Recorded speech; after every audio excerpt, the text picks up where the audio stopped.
संजय शाह के साथ बिजनेस की बातें। आप सबका हार्दिक स्वागत है। सबसे पहले एक विचार से शुरुआत करते हैं। If we encounter a situation which we can't change, then we should change our perspective of looking at it. किसी एक परिस्थिति को अगर हम चेंज नहीं कर सकते, नहीं बदल सकते, तो हम क्या करना चाहिए? हमें जिस परिस्थिति को हम बदल नहीं सकते, उस परिस्थिति को देखने का हमारा जो नजरिया है, जो पर्सपेक्टिव है, जो दृष्टिकोण है, वो हमें बदल देना चाहिए, क्योंकि वही हमारे पास एक रास्ता है और कुछ नहीं कर सकते हम। राइट। अभी देखिए, एक बहुत सारा सवाल मेरे पास आता है, एक क्वेश्चन पर्टिकुलरली अलग अलग लोगों के पास से मेरे पास आता है। कंपनीज के अंदर जब मैं एम्प्लॉयज के साथ बात करता हूं, तभी कुछ एम्प्लॉयज कहते हैं कि सर, हमारा बॉस एकदम खड़ूस है, मीनिंग बहुत रूड है, हमसे इस तरह से बात करता है वगैरह वगैरह, इस तरह से। सो अभी मैं कहता हूं उसको कि ठीक है, जो भी है वो है। अभी इसमें अच्छा क्या है? वो कहते हैं सर, बॉस खड़ूस है, इतना सारा गुस्सा करता है, उसमें अच्छा क्या है? मैं बोलता हूं इसमें भी कुछ अच्छा होगा ना, जरा ढूंढने की कोशिश करो, उसमें क्या अच्छा है। ओके। सो फिर समझाता हूं उनको कि क्या अच्छा है। मैं उनको बोलता हूं देखो, बॉस जैसे हैं ऐसे हैं, लेकिन दो चीजें आप जरा ध्यान दीजिए। पहले तो सबसे पहले इस पॉजिटिव चीज के ऊपर ध्यान दो कि आपके पास जॉब है। वो बात अच्छी है कि नहीं है? हम बोलते हैं हाँ, वो तो है। आपके कोई फ्रेंड होंगे, कोई रिलेटिव है, उनके पास जॉब अभी नहीं है, उनकी जॉब या तो चली गई होगी या नहीं मिली होगी। राइट, ऐसे कुछ प्रॉब्लम्स होंगे, तो उसकी कंपैरिजन में तो तुम्हारी परिस्थिति अच्छी है। So be happy. भले जैसा ही जैसा ही बॉस है, लेकिन जॉब तो है मेरे पास। तो ये उस सिचुएशन में पॉजिटिव चीज है। दूसरी एक बात मैं बोलता हूं, वो बॉस चाहे जैसा भी हो, लेकिन इतने रूड आदमी के साथ कैसे काम करने का उसकी प्रैक्टिकल ट्रेनिंग दे रहा है तुम्हें, और महीना खत्म होता है उसके बाद सैलरी भी देता है। यू नो तो दो चीजें हो रही हैं एक साथ। एक तो तुमको एक खड़ूस पर्सन के साथ काम कैसे करने का उसकी ट्रेनिंग मिल रही है, प्लस तुमको पैसा मिल रहा है। राइट। सो अच्छी है ना situation. So this is the other way of looking eight same situation को अलग तरीके से देखने का एक नजरिया है, एक पर्सपेक्टिव है।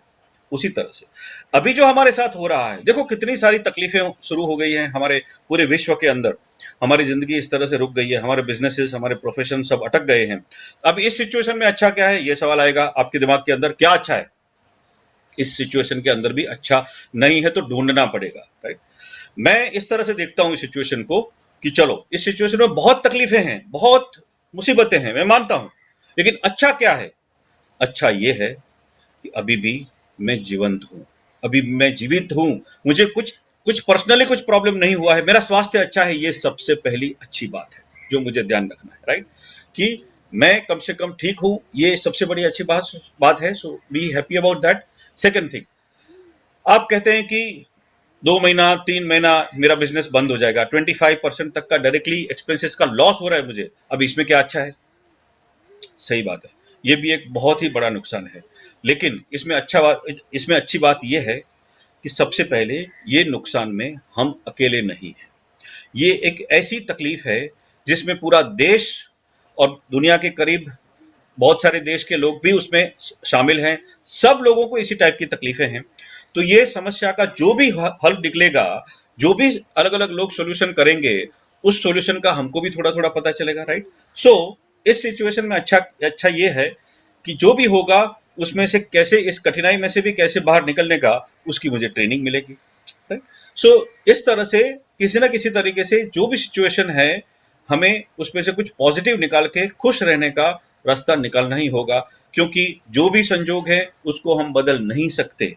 हम सिर्फ अपने आप को, अपने दृष्टिकोण को बदल बदल सकते हैं। सो मैं ये रिक्वेस्ट करूंगा कि आप इस सिचुएशन को एक्सेप्ट करें, उसके साथ अडेप्ट हो जाएं बस, और खुश हो जाएं। जो भी होगा देखा जाएगा, सब बराबर हो जाएगा। राइट। अभी बिजनेसेस जब भी शुरू होंगे, तभी ऐसा कहा जाता है कि बहुत सारी डिमांड निकलने वाली है इंडियन गुड्स के लिए, बिकॉज चाइना के खिलाफ बहुत सारी एक साइकोलॉजी क्रिएट हो रही है कि हमको चाइना के प्रति, चाइना का माल नहीं लेना चाहिए वगैरह वगैरह, या तो उधर से आना भी मुश्किल हो जाएगा और दूसरे देशों से भी शायद इंपोर्ट कम हो जाएगी। तो ऐसा माना जा रहा है कि आने वाले समय में इंडिया की खुद की प्रोडक्शन की डिमांड बहुत बढ़ेगी। अब सोचिए, इंडिया की खुद की पॉपुलेशन इतनी सारी है, कहते हैं हम 1.3 बिलियन, 130 करोड़ से ज्यादा हम लोग हैं। सो हमारी खुद की इतनी सारी डिमांड है, तो डेफिनेटली बहुत सारा कंजम्पशन तो हमारा देश ही कर सकता है। तो अगर हम कुछ चीजें बनाते हैं या बेचते हैं, तो इसका हमारा लोकल डिमांड ही बहुत सारा निकलने वाला है। लेकिन अब ये लोकल डिमांड निकलेगा, तभी इसके साथ साथ एक चैलेंज भी आएगी। लोकल जैसे हम चीजें बनाते हैं, दूसरे लोग भी तो बनाते हैं ना, राइट? बहुत सारे कंपटीटर्स हैं किसी भी प्रोडक्ट के लिए, किसी भी सर्विस के लिए, मोर देन वन लोग कंपटीशन करते हैं ना। सो हमारे पास बहुत सारे कंपटीटर्स हमारे सामने हैं। उस वक्त जब इतनी डिमांड निकलेगी, तब हमारी ब्रांड कैसे आगे बढ़ेगी? हमारी ब्रांड कैसे सक्सेसफुल होगी? तो वही ब्रांड सक्सेसफुल होंगी जिन्होंने ऑलरेडी कुछ ब्रांडिंग के लिए कोशिश किया होगा, लोगों को उस ब्रांड के बारे में कुछ पता होगा। तो आज मैं आपसे बात करना चाहता हूं ब्रांडिंग के बारे में, कि ब्रांडिंग के ऊपर हमें अपने बिजनेस को आगे बढ़ाने के लिए ब्रांडिंग के ऊपर बहुत ही करीब ध्यान देने की जरूरत है। क्योंकि अगर हम ब्रांडिंग को इग्नोर करते हैं, ब्रांडिंग को निग्लेक्ट करते हैं और अपने ब्रांडिंग के ऊपर ध्यान नहीं देते हैं, तो आने वाले समय में दूसरे कंपटीटर की कंपैरिजन में हम पीछे रह जाएंगे। तब ये ब्रांडिंग क्या है, उसको समझने के लिए कुछ कंसेप्ट की हम बातें करेंगे। कुछ बातें आज हो सकेगी, नहीं होगा तो हम कल परसों वापस नेक्स्ट सेशंस के अंदर भी इसके बारे में बातें करेंगे। लेकिन कुछ फंडामेंटल्स पहले समझ लेते हैं। ब्रांडिंग का मतलब क्या होता है? ब्रांडिंग मतलब हम ऐसा मानते हैं कि किसी एक प्रोडक्ट का या सर्विस का नाम, उसका लोगो, उसका पैकेजिंग वगैरह वगैरह, जो बाहर से दिखता है वो चीजें ब्रांड होती है। ब्रांड के ये एलिमेंट हैं, उनका नाम, लोगो, पैकेजिंग वगैरह है, लेकिन ब्रांड इससे कुछ ज्यादा भी है। वो ज्यादा क्या है? ब्रांड कस्टमर के दिमाग में, उस ब्रांड के, उस प्रोडक्ट के जो कस्टमर होते हैं, उनके दिलों के अंदर जो एक इमेज होती है, हाँ, एक इंप्रेशन होती है, एक साइकोलॉजिकल इंप्रेशन होती है, वो सही में ब्रांड होती है। अब देखिए, एक एग्जांपल देता हूं कि मान लो हम एक मोबाइल खरीदना चाहते हैं, और हमारे गांव में जहां पे हम रहते हैं वहां पे मोबाइल की 4 दुकानें हैं, और चारों दुकानों के बारे में हमें कुछ परिचय है, हमको कुछ पता है उनके बारे में, कुछ कुछ चीजें हमको आइडिया मालूम है। सो हम जब खरीदने को जाएंगे, तभी वो 4 दुकान हमको दिखेंगी, लेकिन उस 4 में से हम एक ही दुकान के अंदर दाखिल होके वहीं से खरीदने का प्रयत्न करेंगे। क्यों? क्योंकि हमारे अंदर एक ऑलरेडी बिलीफ, एक इमेज हमारे अंदर उस 4 दुकानों के लिए है, और उसमें हमने एक क्रम बना के रखा है कि सबसे पहले अगर मुझे प्रेफरेंस देना है, कहीं से लेना है, तो मुझे इस दुकान में से लेना है, क्योंकि इसके पास रेंज अच्छी होती है, इसके लोग सर्विस अच्छी देते हैं, आफ्टर सेल्स इसका अच्छा है, या वॉट एवर, आपके दिमाग के अंदर कुछ ना कुछ कम्युनिकेशन ऐसा हुआ होगा जिसकी वजह से आपने उस दुकान को नंबर 1 क्रम दिया होगा। उसके बाद आपने वहां से नहीं मिला तो कहीं लूंगा, कि कहाँ से लूंगा, तो उसके लिए आपने किसी एक दूसरी दुकान को कुछ क्रम दिया होगा, second number, third number, fourth number. इस तरह से आपने उस दुकान को क्रम 1 2 3 4 इस तरह से दिया होगा चारों दुकानों को। सो ये जो बिलीफ है आपके आपके दिमाग के अंदर, ये 4 दुकानों के लिए, ये उन चारों दुकानों की ब्रांड्स हैं आपके मन के अंदर, आपके मन के अंदर। उसी तरह से जिस दुकान को आपने नंबर 1 पे रखा ना, उसके जितने भी बाकी के कस्टमर्स हैं, उसी दुकान के जितने भी बाकी के कस्टमर हैं, वे सारे कस्टमरों के दिलों के अंदर भी उस दुकान के लिए कुछ ना कुछ इमेज है, और वो सारी इमेजेस का जो कलेक्शन है ना, वो उस दुकान की ब्रांड है, वो उस दुकान की ब्रांड है। क्योंकि सारे लोग उस दुकान को किस तरह से देखते हैं, उसका पूरा जो जो जो ओपिनियन है, वो इन लोगों के दिमागों के अंदर है। सो ये ब्रांड कहाँ पे एग्जिस्ट होती है? ब्रांड कस्टमर के दिलों के अंदर, उनके दिमाग के अंदर होती है। ये सबसे पहले हमको ध्यान रखने का है। दूसरा, हमको ये एक मान्यता है कि ब्रांडिंग तो बड़ी कंपनी के लिए होती है। सही है। ब्रांडिंग के कंसेप्ट समझने के लिए हमें सिर्फ बड़ी कंपनियां जो जो कर रही हैं ब्रांडिंग के एफर्ट, वहीं से कुछ मार्गदर्शन मिल सकता है। लेकिन ब्रांडिंग सिर्फ बड़ी कंपनियां करती हैं ऐसा नहीं है। ब्रांडिंग छोटी कंपनियां भी करती हैं और होती हैं, हो रही हैं। एक दो एग्जांपल वापस देखते हैं। मानो कि किसी एक छोटे से शहर के अंदर एक शरबत वाला है। अभी उस शरबत की वहां पे बहुत बहुत ही डिमांड है, लोगों को बहुत पसंद है, और लोग रोज वहां पे आते हैं और उस शरबत का मजा लेते हैं।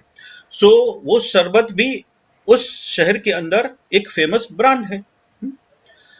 सो बाकी के बाजू के जो शहर हैं, वहां पे उस शरबत के बारे में ज्यादा लोगों को पता नहीं है। कभी कभी वे लोग इस शहर में आते होंगे तो शायद वो टेस्ट करते होंगे, उनको उतना पता है। लेकिन बेसिकली इस शरबत का जो जो कस्टमर, जो चाहक ग्रुप है, वो इसी शहर के अंदर है, बाहर उसकी डिमांड कम है। सो ये एक लोकल ब्रांड है, राइट? लेकिन इतने लोगों के दिमागों में तो ये बहुत मजबूत ब्रांड है। उसी शहर के अंदर अगर दूसरे शरबत वाले होंगे तो उसकी कंपैरिजन में ये शरबत वाले का नंबर 1 आता होगा, तो वहां पे तो वो बहुत ही स्ट्रांग, बहुत फॉर्मिडेबल ब्रांड है। उसी शहर के अंदर मान लो एक मिठाई की दुकान है। अब ये मिठाई की दुकान में भी बहुत अच्छी मिठाई बनती है, उस शहर वाले अपने घरों के लिए वहीं से मिठाई लेना पसंद करते हैं, बहुत सारे लोग वहीं से खरीदते हैं। और जब बाहर के मेहमान उनके घर आते हैं तभी उनको गिफ्ट देने के लिए भी यहीं से मिठाई लेते हैं, और जब ये यहाँ के लोग बाहर जाते हैं तभी अपने साथ अपने रिश्तेदारों को, अपने फ्रेंड्स को देने के लिए गिफ्ट यहीं से, ये मिठाई यहीं से लेके जाते हैं, बराबर। सो ये गिफ्ट, ये मिठाई बहुत ही फेमस हो रही है, ना सिर्फ इस शहर में लेकिन बाहर भी जा रही है। सो उस शरबत की दुकान के मुकाबले ये जो मिठाई की दुकान है उसकी ब्रांड ज्यादा कस्टमर में पॉपुलर है या हो रही है, बाहर भी जा रही है। इसका मतलब अगर मैं ये कहूं कि शरबत वाली दुकान का जो ब्रांड का यूनिवर्स है वो छोटा है, और मिठाई वाली दुकान का जो ब्रांड का यूनिवर्स है, यूनिवर्स मतलब जितने मेंबर, जितने कस्टमर्स उस ब्रांड को पहचानते हैं, वो जो यूनिवर्स है वो ज्यादा बड़ा है, उस शरबत के मुकाबले बड़ा एक यूनिवर्स है, राइट। सो वो बड़ा है इसलिए अलग अलग ज्योग्राफी तक वो पहुंचता है। सो आगे जाके बाहर किसी के पास ये गिफ्ट, ये मिठाई पहुंची होगी, तो वो फिर से उसको जब इच्छा होगी तभी शायद रिश्तेदारों को पूछेगा जो इस शहर में रहते हैं कि सर आपके इलाके में ये जो दुकान है उसका उसका पेड़ा या उसका या जो भी ये बर्फी या जो भी चीज़ है बहुत अच्छी होती है, प्लीज़ हमको एक आधा किलो 1 किलो मंगा के दो, या उनका एड्रेस दो तो हम वहाँ से मंगा लेंगे, या ऑनलाइन मिलता होगा तो वहाँ से लेंगे, ऑल। तो ऑटोमेटिकली ये ब्रांड का कस्टमर वर्ग बढ़ा। सो उस ब्रांड ने कुछ ऐसा किया कि इमोशनली जो कस्टमर जिन्होंने उसकी मिठाई टेस्ट की, इमोशनली उनको टच कर गई, उनको बहुत अच्छा लगा। सो ब्रांड ऑटोमेटिकली एक्सपांड होती है। सो हर ब्रांड को ये कोशिश करनी चाहिए कि उसके कस्टमरों के दिलों में इमोशनली कुछ जगह बना पाए। जो ब्रांड इस तरह से अपने कस्टमरों के दिलों के अंदर जगह बना पाएगी, वो ब्रांड डेफिनेटली एक्सपांड होगी, धीरे धीरे धीरे वो आगे बढ़ेगी। लेकिन उसके लिए ब्रांड को और उसके उसके जो कंपनी है उसको कोशिश भी तो करनी पड़ेगी। अगर शरबत वाला चाहे तो अपनी ब्रांड को भी आगे लेके जा सकता है, वो भी उसको कुछ पैकेजिंग करके उसमें से कुछ इस तरह से करके उसकी ब्रांच खोल सकता है बाजू के शहर में, उसके पास आसपास के और शहरों के अंदर। तो इस तरह से ब्रांड का एक्सपांशन पॉसिबल है। एक्सपांशन तभी होगा जो सबसे पहले शरबत वाला उस ब्रांड के बारे में सोचेगा कि मुझे उसको आगे लेके जाने का है और ज्यादा कस्टमरों तक पहुंचने का है। मीनिंग कि ब्रांड को अपना यूनिवर्स बढ़ाना होगा। हर ब्रांड का एक यूनिवर्स होता है। यूनिवर्स मतलब ऐसे लोग जो उस ब्रांड को बहुत पसंद करते हैं। एक और एग्जांपल देता हूं कि मान लो कि किसी एक एरिया के अंदर या किसी एक कम्युनिटी के अंदर जो शादी होती है, उस शादी में जो जो बैंड होता है, जो ऑर्केस्ट्रा होता है, जो शादी के वक्त म्यूजिक बजाता है या गीत वगैरह गाते हैं। सो ऐसा एक वेडिंग ऑर्केस्ट्रा है, बहुत फेमस है उस इलाके में, उस कम्युनिटी में बहुत फेमस है। सो वहां पे वो एक नंबर 1 ब्रांड है ऐसा कहा जाए तो, राइट।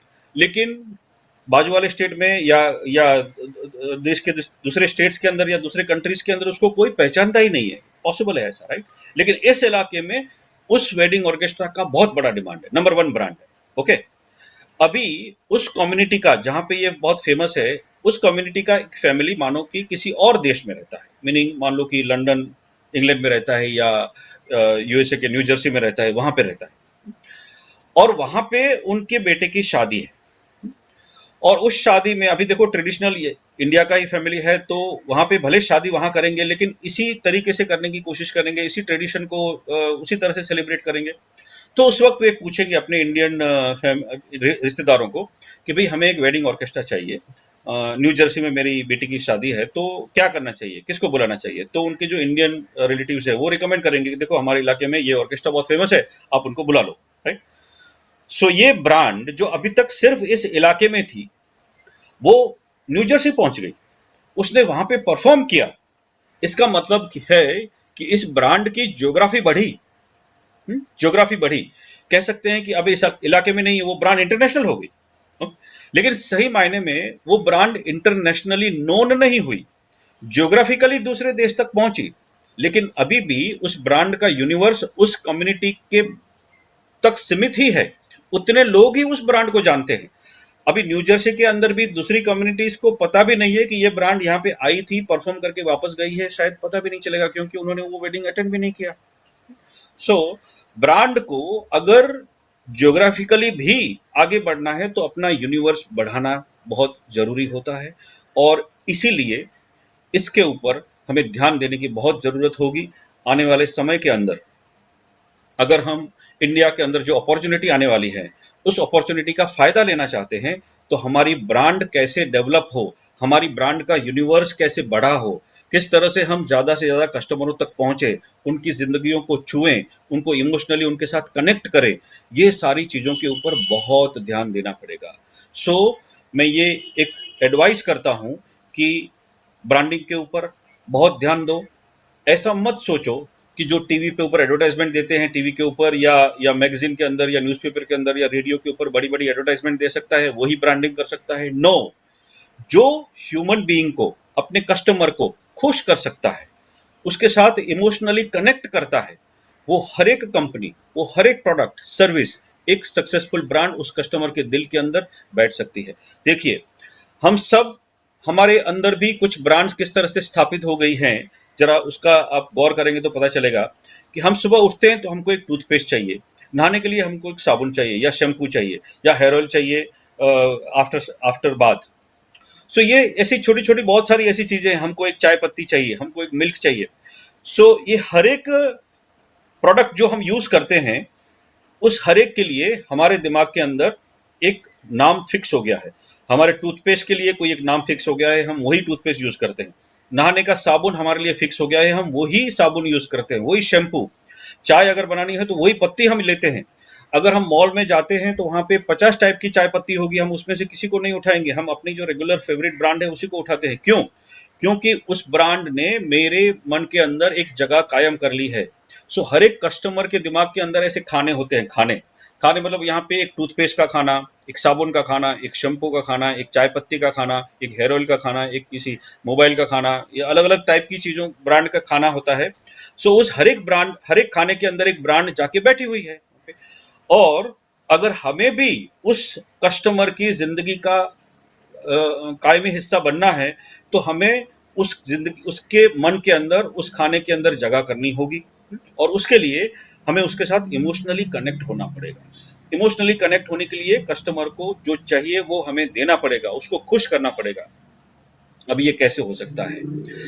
उसके लिए एक छोटी सी कहानी मैं आपको बताता हूँ। कल या परसों किसी ने मुझे वीडियो से भेजी है, आप में से ही किसी ने ये वीडियो मुझे शेयर किया था। बहुत अच्छा वीडियो है। उसमें क्या कहा गया था कि कौन सा बिजनेस बड़ा होता है? जो कस्टमर का सबसे पहले ख्याल रखता है, जो सामने वाले का सबसे पहले ख्याल रखता है ना, वो बिजनेस ऑटोमेटिकली बड़ा होता है। उनमें एक एग्जाम्पल दिया था कि एक कस्टमर एक बेकरी के पास जाता है ब्रेड लेने के लिए, वहां का वो रेगुलर कस्टमर है। सो बेकरी वाला उसको कहता है कि सर, ब्रेड तो है मेरे पास, लेकिन आपको देने योग्य नहीं है। कस्टमर पूछता है क्यों? कहता है सर, ये ब्रेड है ना, कल का है। सो अभी फ्रेश वाला शाम तक आएगा, अभी ये फ्रेश नहीं है, तो मैं एडवाइस करूंगा या तो शाम को आओ, या फिर अभी आपको चाहिए तो सामने की दुकान में से आप ले लो, क्योंकि मेरे पास फ्रेश ब्रेड नहीं है, और आपको मैं एडवाइस नहीं करूंगा कि ये 20 रुपए का मेरा ब्रेड लो, आप सामने वाले से ले लो। अभी देखो, वैसे देखा जाए तो हमको ऐसा लगेगा कि इस दुकान वाले ने तो अपने पैर पे कुल्हाड़ी मार दी, क्योंकि एक कस्टमर आया था 20 रुपया लेके, वो माल उसने बेचा नहीं, और उल्टा उसको बोल दिया कि सर मेरे पास फ्रेश नहीं है, आप कहीं और से ले लो। तो ये तो गलत कर दिया उसने, राइट? पागलपन है। ऐसा नहीं है। देखो, उस दिन उस कस्टमर ने अगर जरूरत होगी तो सामने वाली दुकान के पास से जाके खरीदा होगा, पॉसिबल है। लेकिन कस्टमर के दिल के अंदर क्या हुआ, जरा सोचो। उसके दिल के अंदर एक जगह बन गई। उसको ऐसा लगा कि यस, ये जो दुकान वाला है, उसको सबसे पहले मेरे फायदे की पड़ी है, वो सबसे पहले मेरे बारे में सोचता है, वो अपने 20 रुपए के बारे में नहीं चिंतित है।